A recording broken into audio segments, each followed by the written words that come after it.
একটা বয়সের পরে মানুষের আশেপাশে আর কেউ থাকে না। বাবা মা দুনিয়ার মায়া কাটিয়ে চলে যায়। ভাই বোন যে যার সংসার নিয়ে ব্যস্ত, নিজের পরিবার নিয়ে ব্যস্ত। একমাত্র আপনার জীবন সঙ্গীটাই আপনার পাশে থাকবে। তবে সবার জীবনচক্র এক না, এর মাঝেও ভিন্নতা আছে আমাদের জীবনের। দেখা গেছে এর মাঝেও ভিন্নতা আছে আমাদের জীবনে। কারো কারো ক্ষেত্রে এই বিষয়টা একদম পুরোপুরি উল্টো হয়ে যায়।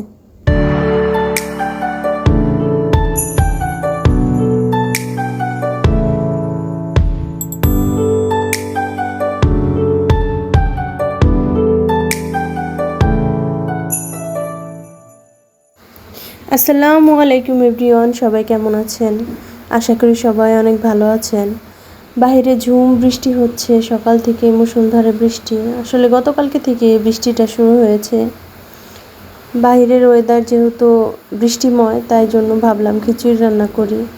আসলে মন ভালো থাকুক বা খারাপ থাকুক, আমাদের দৈনন্দিন যে কাজগুলো সেগুলো আমাদেরকে করতেই হয়। আমাদের বাচ্চাদের কথা ভেবে, নিজেদের কথা ভেবে, নিজের পরিবারের কথা ভেবে দৈনন্দিন কাজগুলো আমাদেরকে চালিয়ে যেতেই হয়। বাইরে যেহেতু বৃষ্টি ছিল, তাই ভাবলাম এই বৃষ্টির মধ্যে সকালের নাস্তা হিসাবে খিচুড়িটাই রান্না করে দেই। আর আমার গতকালকে রান্না করা কিছু গরুর মাংসের ঝোল ছিল, কিছুটা মাংস কলিজা এগুলোও ছিল। তো এটা দিয়ে খিচুড়িটা রান্না করে দিব ভাবতেছি। আর পাতলা খিচুড়িটা রান্না করলে আমার হাজব্যান্ডও খুব পছন্দ করে, আর আমার বাচ্চারাও পছন্দ করে। এই জন্য ভাবলাম যে খিচুড়িটাই রান্না করে ফেলি আজকে। তো খিচুড়িটাও আমি দেখা গেছে এক এক দিন এক একভাবে করি, তবে বেশিরভাগ আমার বাসায় পাতলা খিচুড়িটাই সবাই পছন্দ করে। আমার আবার ভুনা খিচুড়িটাই পছন্দ। তো ওরা যেটা পছন্দ করে ওটাই আসলে সবসময় করে দেওয়ার চেষ্টা করি। তো আজকে আমি একদম মেখে খিচুড়িটা বসিয়ে দিব। তো প্রথমে আমি এখানে 2 টুকরা দারচিনি, 2টা এলাচ আর একটা তেজপাতা আর কিছু কালো গোলমরিচের গুঁড়া, গোলমরিচ দিয়ে দিলাম। আর এখানে তারপরে আমি দিয়ে দিলাম বেশ কিছুটা পরিমাণ পেঁয়াজ।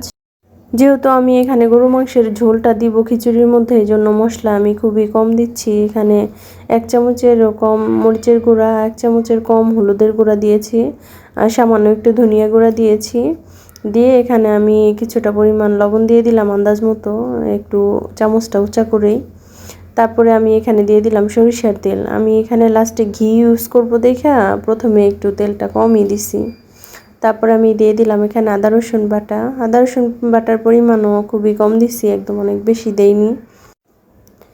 আর হাতে মেখে খিচুড়িটা করলে হয় কি, এই মাখাটাই আসল। মাখাটা খুব যত্ন করে সময় নিয়ে মাখতে হয়। যেহেতু আমরা এখানে মশলাটাকে কষিয়ে নিচ্ছি না, এই জন্য আমি মশলাটা ভালো মতো হাত দিয়ে মেখে দিচ্ছি, যাতে চাল ডালের গায়ে সুন্দর মতো এটা লেগে যায়। তারপর আমি এখানে দিয়ে দিব অনেকটা পরিমাণ পানি। এখানে আমি যেই পরিমাণ চাল নিয়েছিলাম তার 3 গুণ পানি দিয়েছি। আসলে এই মাপে রান্না করলে এই খিচুড়িটা দেখা যায় একদম অনেক বেশি পাতলাও হয় না, একদম ঝরঝরেও হয় না। এই পরিমাণে আমি সবসময় রান্না করে থাকি। আর যদি ঝরঝরে খিচুড়ি রান্না করতে যাই, সেক্ষেত্রে আমিও আর কি দ্বিগুণ পানি দিই। এখানে আমার খিচুড়িটা প্রায় হয়ে আসছে, তখন আমি গরু মাংসটা দিয়ে দিয়েছি। আর লাস্টে একটু জিরা গুঁড়া দিয়ে দিব। দিয়ে এখানে আমি বাড়তি যে ওগুলাও করে নিচ্ছিলাম। তো সবাই ভালো থাকবেন, সবার জন্য অনেক অনেক দোয়া আর শুভকামনা। আপনারাও আমার জন্য দোয়া করবেন। আর আজকে ব্লগটা কেমন লাগলো অবশ্যই কমেন্টে জানাবেন। আল্লাহ হাফেজ।